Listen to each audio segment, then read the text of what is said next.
El deseado de todas las gentes. Capítulo 18. A él conviene crecer. Este capítulo está basado en Juan 3, versos 22 al 36. Durante un tiempo la influencia del Bautista sobre la nación había sido mayor que la de sus gobernantes, sacerdotes o príncipes. Si hubiese declarado que era el Mesías y encabezado una rebelión contra Roma, los sacerdotes y el pueblo se habrían agolpado alrededor de su estandarte. Satanás había estado listo para asediar a Juan el Bautista con toda consideración halagadora para la ambición de los conquistadores del mundo. Pero frente a las evidencias que tenía de su poder, había rechazado constantemente esta magnífica seducción. Había dirigido hacia otro la atención que se fijaba en él. Ahora veía que el flujo de la popularidad se apartaba de él para dirigirse al Salvador. Día tras día disminuían las muchedumbres que le rodeaban. Cuando Jesús vino de Jerusalén a la región del Jordán, la gente se agolpó para oírle. El número de sus discípulos aumentaba diariamente. Muchos venían para ser bautizados, y aunque Cristo mismo no bautizaba, sancionaba la administración del rito por sus discípulos. Así puso su sello sobre la misión de su precursor. Pero los discípulos de Juan miraban con celos la popularidad creciente de Jesús. Estaban dispuestos a criticar su obra, y no transcurrió mucho tiempo antes que hallaran ocasión de hacerlo. Se levantó una cuestión entre ellos y los judíos acerca de si el bautismo limpiaba el alma de pecado. Ellos sostenían que el bautismo de Jesús difería esencialmente del de Juan. Pronto estuvieron disputando con los discípulos de Cristo acerca de las palabras que era propio emplear al bautizar, y finalmente en cuanto al derecho que tenía Jesús para bautizar.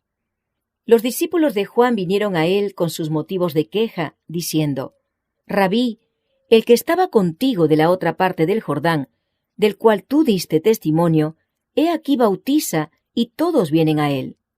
Con estas palabras Satanás presentó una tentación a Juan. Aunque la misión de Juan parecía estar a punto de terminar, le era todavía posible estorbar la obra de Cristo. Si hubiese simpatizado consigo mismo y expresado pesar o desilusión por ser superado, habría sembrado semillas de disensión que habrían estimulado la envidia y los celos, y habría impedido gravemente el progreso del Evangelio. Juan tenía por naturaleza los defectos y las debilidades comunes a la humanidad, pero el toque del amor divino le había transformado. Moraba en una atmósfera que no estaba contaminada por el egoísmo y la ambición, y lejos de los miasmas de los celos. No manifestó simpatía alguna por el descontento de sus discípulos, sino que demostró cuán claramente comprendía su relación con el Mesías, y cuán alegremente daba la bienvenida a aquel cuyo camino había venido a preparar. Dijo: «No puede el hombre recibir algo si no le fuere dado del cielo. Vosotros mismos me sois testigos que dije: yo no soy el Cristo, sino que soy enviado delante de él. El que tiene la esposa es el esposo, mas el amigo del esposo, que está en pie y le oye, se goza grandemente de la voz del esposo». Juan se representó a sí mismo como el amigo que actuaba como mensajero entre las partes comprometidas, preparando el matrimonio. Cuando el esposo había recibido a la esposa, la misión del amigo había terminado. Se regocijaba en la felicidad de aquellos cuya unión había facilitado.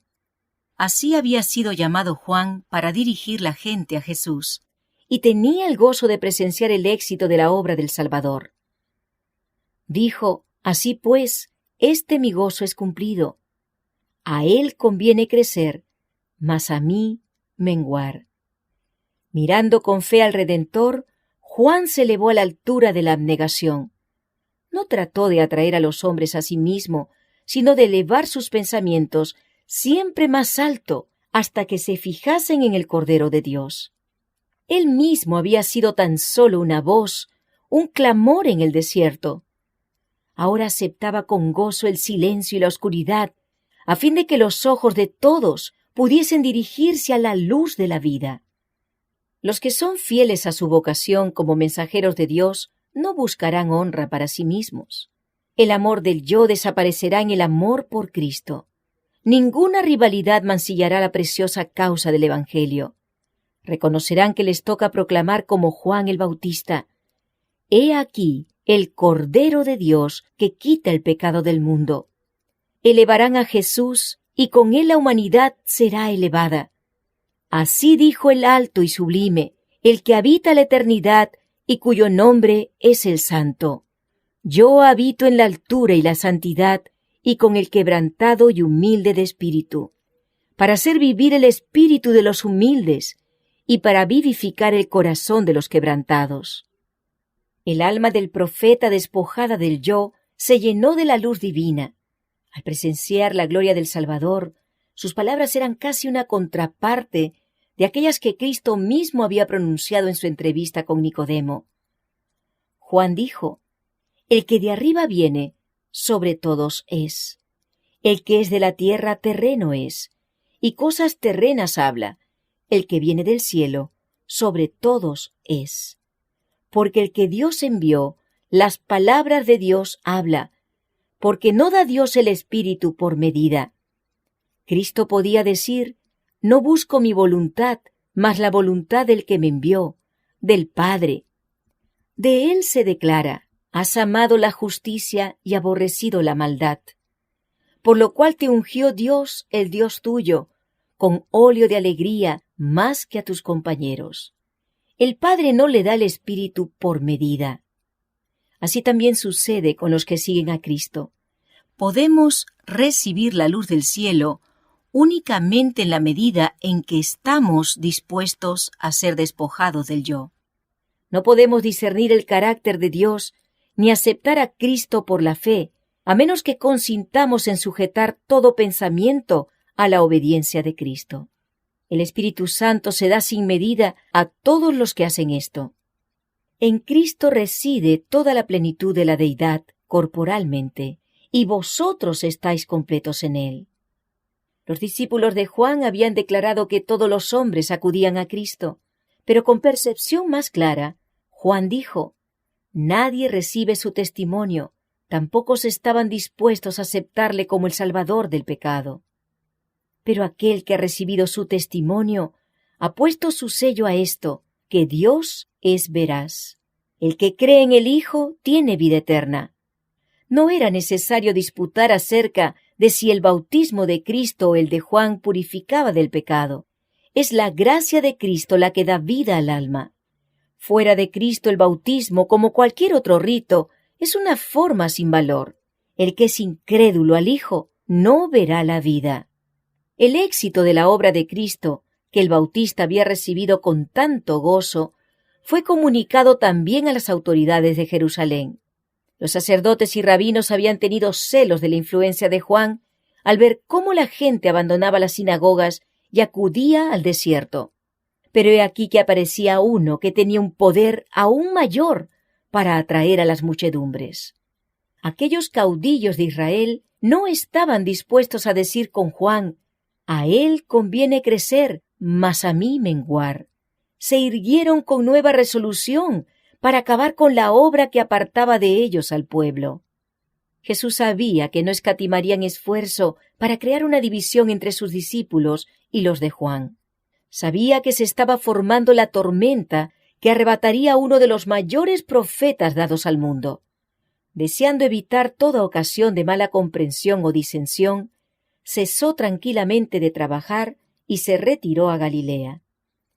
Nosotros también, aunque leales a la verdad, debemos tratar de evitar todo lo que pueda conducir a la discordia o incomprensión, porque siempre que estas cosas se presentan, provocan la pérdida de almas. Siempre que se produzcan circunstancias que amenacen causar una división, debemos seguir el ejemplo de Jesús y el de Juan el Bautista. Juan había sido llamado a destacarse como reformador. A causa de esto, sus discípulos corrían el peligro de fijar su atención en él, sintiendo que el éxito de la obra dependía de sus labores, y perdiendo de vista el hecho de que era tan solo un instrumento por medio del cual Dios había obrado. Pero la obra de Juan no era suficiente para echar los fundamentos de la iglesia cristiana. Cuando hubo terminado su misión, otra obra debía ser hecha, que su testimonio no podía realizar. Sus discípulos no comprendían esto.